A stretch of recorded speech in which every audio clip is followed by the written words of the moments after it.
This video was requested by a patron. Patrons in the top tier and YouTube members in select tiers get the ability to request future video topics we're going to cover. Want to learn more? Become a patron or a YouTube member today. And now, on with our feature presentation. Why do players get ejected from games? There are a few reasons, like late hits and making contact with officials, or repeated unsportsmanlike conduct penalties. But for the most part, the number one reason why players get ejected is for fighting.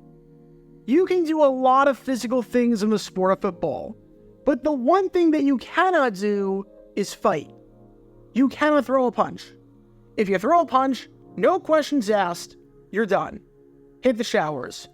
You're not playing for the rest of the game, and you're going to get a pretty strongly worded letter from the league office in New York relatively shortly after. As for how most of these fights happen, it's usually something that happens on the field during the course of the game. Tensions boil over. Maybe you take offense to something that a player on the opposing team did. Maybe an opposing player is trash-talking you and crossed the line, or you just can't take it anymore. You get the idea. There are many reasons why a player would get ejected. But like I said, most of the time, it happens during the game. It doesn't happen before the game even starts. Well, in 2005, that's exactly what happened with this man right here. This is Philadelphia Eagles linebacker Jeremiah Trotter. And entering the 2005 season, he was one of the best linebackers in football. And in front of a national television audience on Monday Night Football to kick off the season against the Atlanta Falcons, he thought he was going to have a chance to show that and help the Eagles defend their NFC title. However, that did not happen, because he and Falcons cornerback Kevin Mathis did something extremely rare. They got ejected before the game even began. 45 minutes before kickoff, and we already had 2 players disqualified from the contest. Because this is the story behind what might just be, unscientifically speaking, the quickest and fastest ejection in the history of the NFL.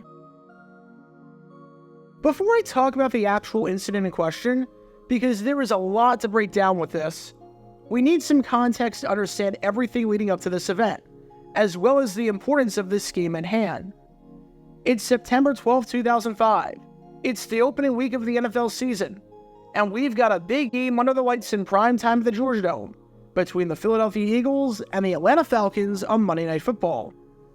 Now, even though this game is important because it's game 1, and you want to start off on the right foot, and it's important because it's a primetime game in front of a national television audience where the whole country is watching, this game is extra important because, dare I say it, these two teams do not like each other. Especially if you were a Falcons fan around this time, you absolutely despise the Eagles, who won the last 4 meetings between the teams in the 2000s, with 2 of those games coming in the playoffs. And the last time these teams met was in this game right here, the 2004 NFC Championship. The stakes for this one were simple. The winner of the game goes to Super Bowl 39 to take on the winner of the AFC Championship between the Pittsburgh Steelers and the New England Patriots later in the day. The winner goes to their second Super Bowl in team history, and gets 1 step closer to winning their first ever World Championship. The loser goes home, coming up 1 game short of football's biggest stage. And in that game, the Eagles outclassed the Falcons, winning it 27-10, as Atlanta's offense, which was near flawless the previous week in the divisional round against the St. Louis Rams, and had shown flashes of brilliance all season, thanks to Pro Bowl quarterback Michael Vick and 1,000-yard rusher Warwick Dunn, was completely held in check this game. As a team, Atlanta mustered up just 202 yards of offense, failing to score on each of their final 6 drives of the game, and netting just 64 yards over the game's final 6 drives, 32 of which came on the final drive when the Eagles were up by 17 with 2 minutes left and were playing relaxed coverage. The team averaged under 4 yards a carry, and Michael Vick went just 11 for 24 with 136 yards, no touchdowns, an interception, a fumble, and 4 sacks, finishing the game with a passer rating of 46.5 and a completion percentage of 45%. And who was the man in charge of that defense? who was the one that was steering the ship on the field? For a lot of teams, it comes down to the middle linebacker, and the Eagles were no exception. Because the Eagles had a great defense in 2004, finishing second in the league in points allowed, which is 16.3 points per game. And they had a great defense in this game. And the man who was the biggest part of that defense, especially in this game against the Falcons, was this man right here, linebacker Jeremiah Trotter. Against the Falcons, he had 2 pass breakups, along with 7 tackles, which led the team, and a tackle for a loss. Trotter rejoined the Eagles in 2004 after playing there from 1998 to 2001 and leaving on some rather ugly terms. But when he rejoined, even though the man had already made 2 Pro Bowls and was named an AP First Team All-Pro in 2000, he might have been playing his best football ever down the stretch. The Falcons knew how good he was. As center Tom McClure said before that NFC Championship game, Trotter's a great player. He causes a lot of trouble in the middle. He tries to get up to the line of scrimmage and disrupt combination blocks, and tries to blow up the center to get you where the line is not all in sync. He's a big threat to the running game. So if the Eagles were going to have a good game to open up the 2005 season, they needed to shut down Atlanta's inconsistent but still incredibly dynamic offense. And Trotter was going to need to have another great performance. And Trotter was pumped for this game as well. I could write a whole book on the dysfunction surrounding the Eagles during the 2005 offseason, because it felt like every day, there was a new story with this team. The Eagles were a soap opera masquerading as a football team, especially when it came to the drama surrounding Terrell Owens.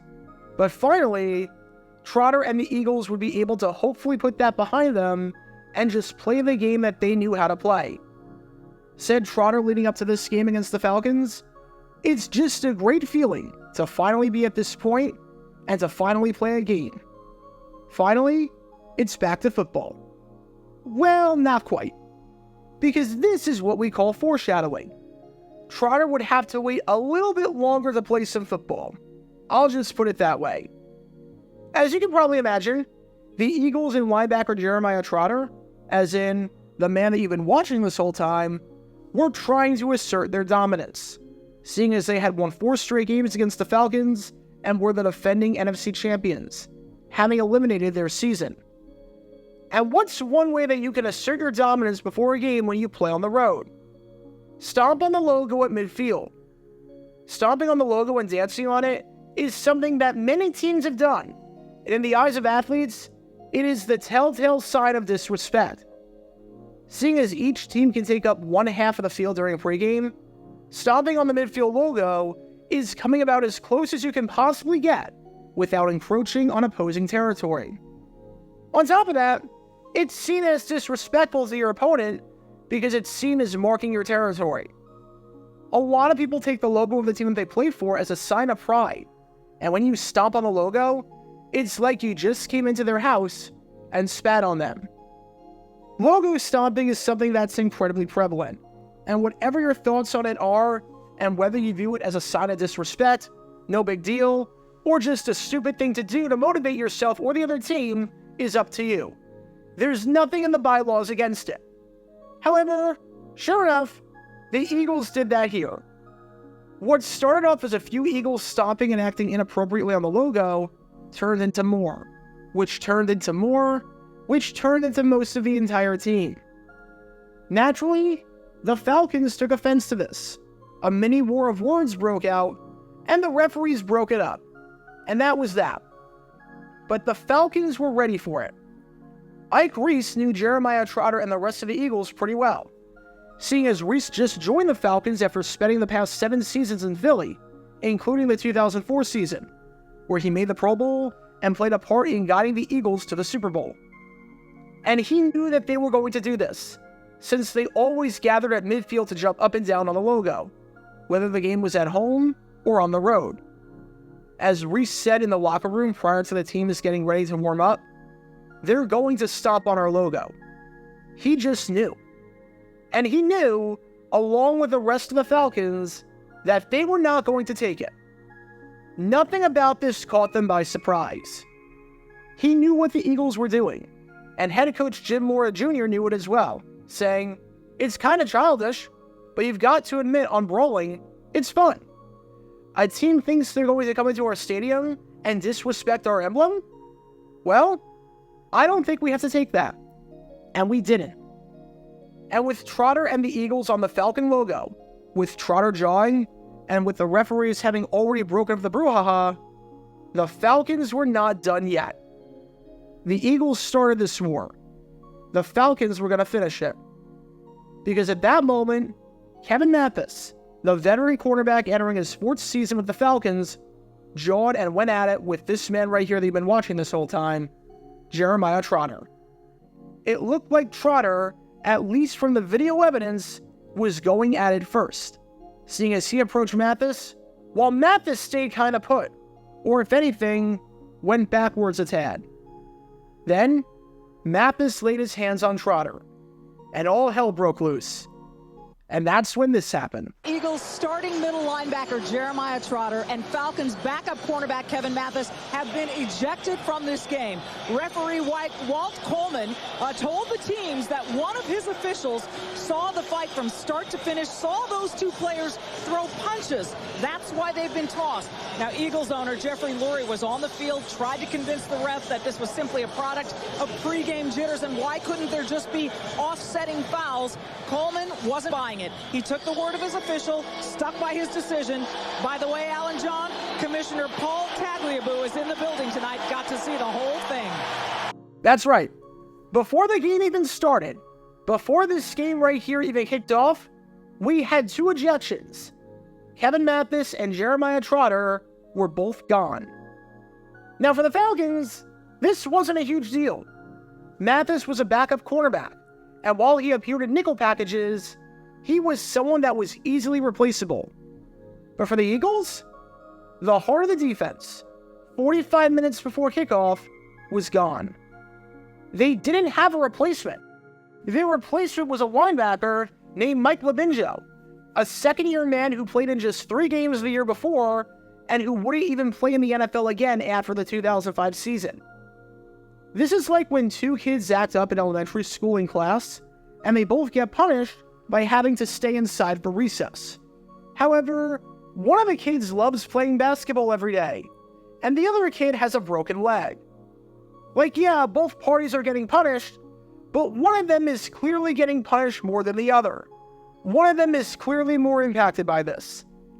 Said defensive end ND Kalu, "We lost Trot, and I don't even know who they lost." The Falcons definitely won that deal. The referees did their due diligence.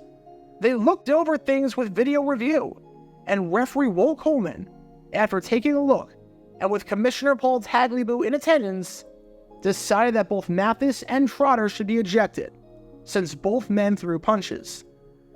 Now, Trotter tried to claim that he did not throw a punch. As Trotter said, "It all happened so fast that I don't really know what caused it. One minute, I was getting ready to play the game, and the next, I was getting dressed in the locker room." He continued, saying, "Mathis threw a punch first.